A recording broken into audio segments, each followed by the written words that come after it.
Welcome back to the channel, guys. Today's Wainwright is Wansfell, and it starts about 5 minutes walk down this road in a busy little touristy town called Ambleside, which I love. I'm not mad on the touristy side of things, but I just love that town. It's class. If you don't know the lakes very well, I would always recommend people to stay in Ambleside. It's really central. There's quite a lot going on there, but it's not too massive, you know, and a great central spot for the photography as well. So looking forward to this one today. It's another Wainwright that I've never been up, don't know much about except from what I've read in Wainwright's guide, of course. One thing that he says is en route there is a waterfall. You may be able to hear the water in the background already from this gill, and it's called Stock Gill Force. Never been there. Pretty popular, I believe. We know which way to go, and I think it's going to be good for the photography, from what I believe. So I'll meet you there. It's nice to have something en route, you know, a bit of a stopping point where I know I'm definitely going to get the camera. I haven't photographed waterfalls in ages, so looking forward to it. Sweet.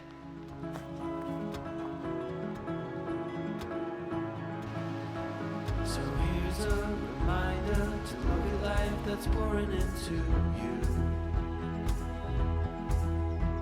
And so my friend, let me tell you once again, and you know that it's true. Forget about seeing it or hearing it, in the end you must feel. The light is just changing so much. Right, let's try this. There's your dinner. Oh, the light's nice at the minute, guys. It's nice. Right. Oh, that's going to be cool. Right, it's going to be one of them. Marmite. You're going to love it or you're going to hate it. I love it, and that's the main thing. It's my photograph now. I'd love to hear what you think. But anyway, I've got to the waterfall now, Stock Gill Force, and it's beautiful. Quite a lot bigger than I thought, especially considering recently here in the lakes, we haven't had much rain. So I was expecting a trickle, but it's not bad, all right? Now, with that being said, the idea that I first had when I got here was to shoot wide and try and capture this gorge here, which is gorgeous. But it wasn't working. It's too messy. There's loads of old iron gates, loads of twigs and branches all over the place. So I instantly had to sort of write that off. I couldn't shoot wide. So I got the long lens on. I've like gradually got a longer and longer focal length to the point where I'm maxed out at 300mm. So I'm on a DX camera, you know, crop sensor at 300mm. I am well zoomed in. All right, so you've probably guessed already, this is going to be really abstract. So I've basically just picked a section of Stock Gill Force where we've got this kind of V shape and all the water's coming down into the composition, and I like it. Super abstract. Now let me tell you this is important. I have decided here and now that it's going to be a black and white. So I've even put the camera into monochrome mode just to help me visualize how this is going to look by the time I get it into Lightroom. I must admit, I'm loving the way it looks just on the live view on the back of my camera, not even the photograph. So I don't actually think I'll do too much with this image in Lightroom, you know, in post-processing. Got my 6-stop ND on the front, which is helping me to get or allowing me to get a shutter speed of around about 1 second, capture the movement in that water, get that beautiful milky effect. And you've probably noticed as well, I've also got my polarizer on. It's not doing much because we haven't really got the sun coming from the right angle, but it's helping to give the image a little bit of contrast between those blacks and whites, and yeah, I think it's helping. The light is very nice. It's coming down into this gorge ever so slightly, and even though it's harsh, I don't know if it's been like filtered through the trees every now and again, it's looking lovely on the back of the camera. So ISO 100 f5.6 and around about 1 second, like I said. I don't know, there's just something about this that I really like. Tell me what you think. Do you like it? But completely different from what I thought I was going to get from this particular waterfall.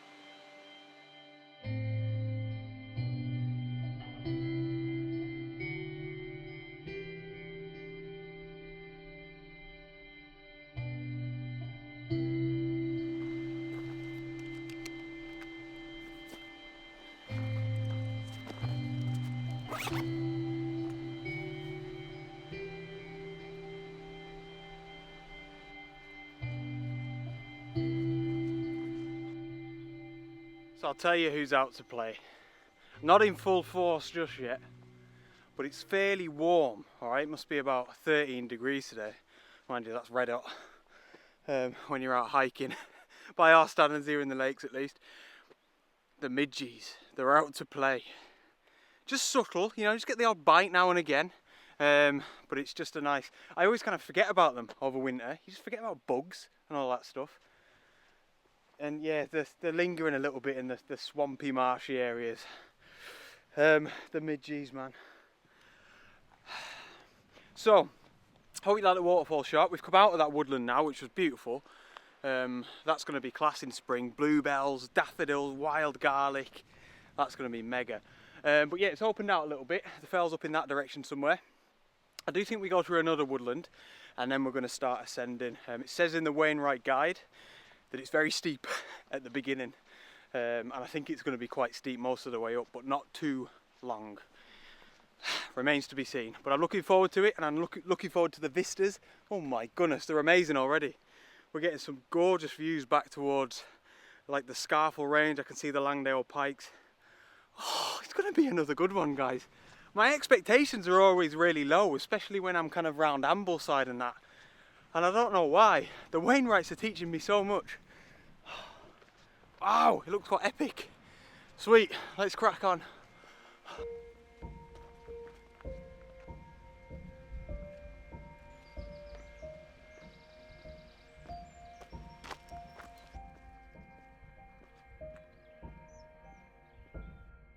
So I just can't help but notice how Lake District that looks in the background. We've got the Langdale Pikes there, then we've got Ambleside. I don't know, just the grass and then this beautiful dry stone wall here. And then you could see just at the minute, coincidentally, the light is really nice. So, set up at ISO 100, f13 and 1/160th of a second. Very high dynamic range, so I'm kind of underexposing a little bit. If I show you the light meter, yeah, see how it's like kind of underexposed a little bit, but I can just lift the shadows. The main thing is I don't want to blow out the highlights up there near the Langdale Pikes, because the sky's quite nice, you know, we've got a bit of detail in the clouds. So nothing amazing, but I'm going to get the stone wall at the bottom, then Ambleside, then that light, then a woodland, and then the pikes in the background with the sky. So there's a lot going on. Lovely. So yeah, before I show you it, look at that, it looks really dark, but I'll put the image up now and you'll see I've just brightened up them shadows a little bit. But yeah, just very, very Lake District. Up there we pop. Let's crack on.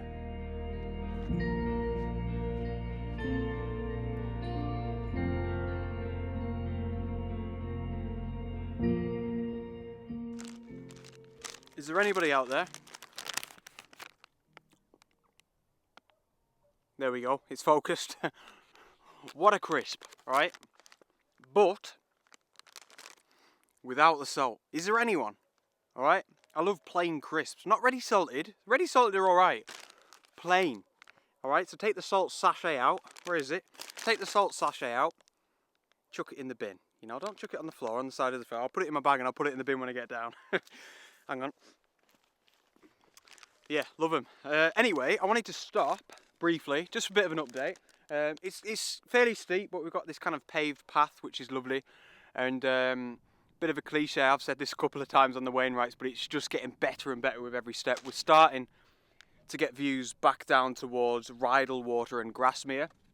And yeah, it's getting more and more epic. Now, I wanted to briefly chat about something a little bit off topic, I suppose. Definitely off topic for the photography. More to do with the hiking and the Wainwrights themselves. This is all to do with, how do I put this really, like, if you're like me and you're like able-bodied, I guess I'm not trying to tell people what to think, but try not to take it for granted.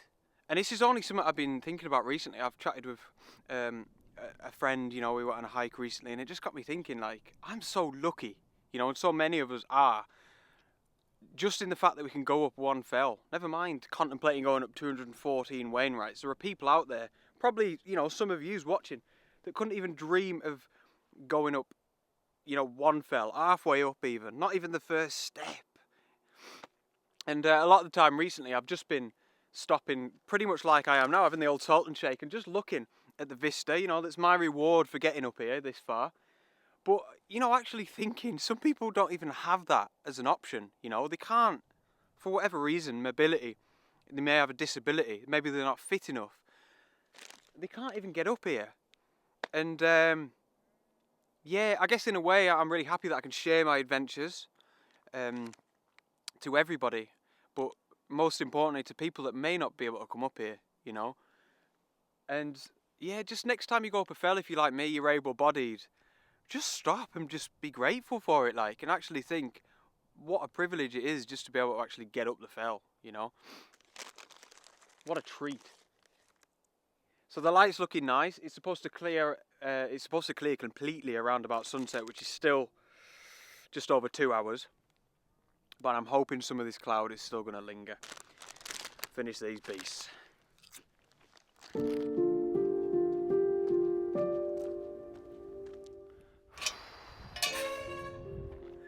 So we're not actually at the top yet. This is Wansfell Pike, and Wainwright says, did I mention this earlier? Sometimes I get ahead of myself, I'm not sure. Apologies if I've already said this. Wainwright says that this is better than Wansfell, which is about 20 minutes in that direction, just following this dry stone wall here. Wansfell is all of 5 meters higher than Wansfell Pike, but this one's better. So cheers, Mr. Wainwright. We've got a 20-minute walk that way to pretty much just for a formality. And he even kind of says that in his guide, so that's not just me. I'll tell you what, this is terrific.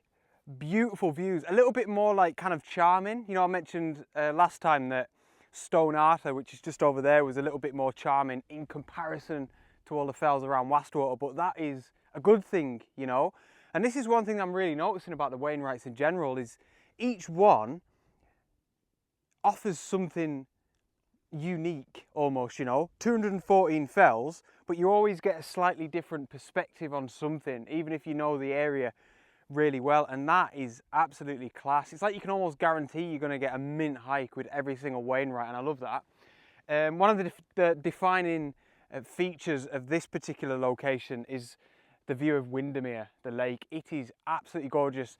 Definitely the best view that I've ever seen of Windermere. You know, this is the biggest lake here in England, and he specifically says you get a really nice view of the curve of Windermere, and he's dead right, it is gorgeous. So I think what I'm probably going to do in terms of photography is, what have we got now? An hour and 50 minutes still till sunset. I've got a load of time. I'm probably going to go down to Wansfell, well, I'm definitely going to go there because that's the Wainwright, that's the peak. And then more than likely come back here, you know, for the sunset photographs. But I'm going to stay open-minded. Of course, if there's anything that makes me want to get my camera out over there, then I will. You know, I would, to be fair, like to get a photograph from the proper peak of the Wainwright. So we'll go and see, but this is unreal, guys. This is amazing, and the light, I have been so lucky since I've started these Wainwrights. I had that one up Green Crag, didn't I, that was a bit grim. But other than that, unreal. Absolutely, the light's looking amazing, like. Whoa, just love it, man. Right, let's get over to Wansfell.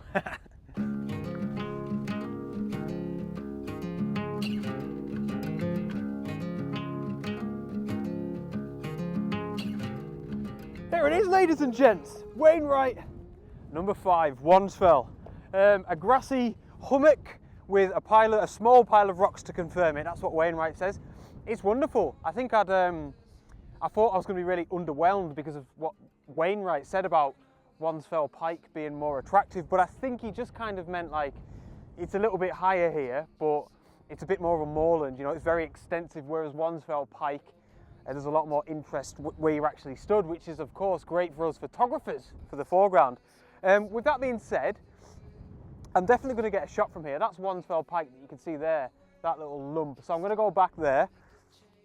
But yeah, we're getting some extensive panoramic views back towards the likes of Bowfell, Crinkle Crags, Pike Oblisco, Scarfell Pike's back there somewhere, Wetherlam, and we've got these kind of layers, that are zigzagging, kind of behind Rydal Water, and I'm probably going to get in tight with the long lens And in a way, quite similar to the very first shot that I got down at Stockgill Force, you know. Get quite tight in and get something really abstract, and probably have it monochrome as well. Because I mean, looking at it there, it's pretty colourless, so make the most of that. So that'll be nice and simple, so I don't need to walk you through that or anything. But I'll take that and I'll meet you back over there at Wansfell Pike. Beast. Living the dream. It all points right to that. I set myself aside, lead the way on this trial. If you don't know the way, we can stop and make a change. I know we walk for days, losing hope, fading love. This night will be okay. Pleasant. Pleasant. Pleasant. I'm going to use that word again. I like that word at the minute. You know, it's not epic, it's not blowing the old head off, but it's just, it's a different experience altogether, you know. I don't like it any less than the big epicness and the huge vistas of like what I had in my last video at Wastwater when I was at Wainwrights. It's just a different experience. I'm sure any fell walkers watching will agree with that completely, you know. Especially now I'm back at Wansfell Pike and I'm looking back towards Windermere. I don't really photograph Windermere that much. I don't really know why. Probably because what I was going to say is, I mean, it's rolling hills, you know. It's not why I come to the Lake District. I come to the Lake District for the fells. Looking back that way, yeah, I've got fells, but they're a lot smaller, you know. But again, that's not necessarily a bad thing. And with this particular photograph that I'm getting here, I'm just going to try and make the most of that, you know. So I've got the 16 to 35mm lens on, and I'm at about 16mm. I hope you can see there. I've got VR on.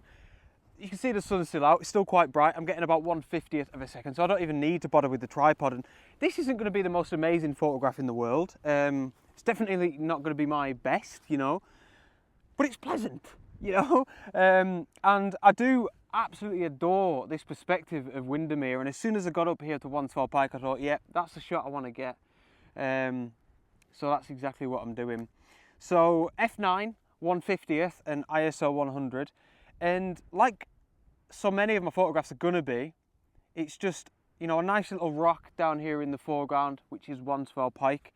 And although it's not the Wainwright proper, you know, this is still mentioned as part of this route, and it's a nice photograph to get, you know, bearing in mind what it is that I'm doing here, climbing the Wainwrights. And we've just got, if you can see that, I'll put some B-roll up, we've got this beautiful dry stone wall that's leading down into Windermere, the northern end of Windermere down there, near Ambleside actually, at Waterhead. And then it just snakes round. So we've got that bend, like Wainwright said, and I love that, you know, almost in a way sort of guided by what inspired Wainwright with the photographs that I'm getting, you know, and I like that. Sky's not ideal. It was forecast to clear up and it has done. But is that a midgie in the eye? That's a classic, isn't it? Oh, you wouldn't be up a fell if it wasn't. But yeah, I think it's going to be quite nice. So I'm going to leave it there, guys. Enjoy the sunset myself. We're not going to get any colours in the sky because there isn't any clouds. But it's been another cracker. It really has. And it's just a different experience after a different experience, you know. And I'm absolutely loving it. And I'm also, this means a lot to me. I'm really glad that you guys seem to be enjoying this Wainwright series as well. Of course, I want to be doing what I want to do, you know, what inspires me, but it means so much to me, like I said, that you guys enjoy this as well. And as always, thanks for the support. I hope you like this final photograph, and I'll see you on the next adventure. Out.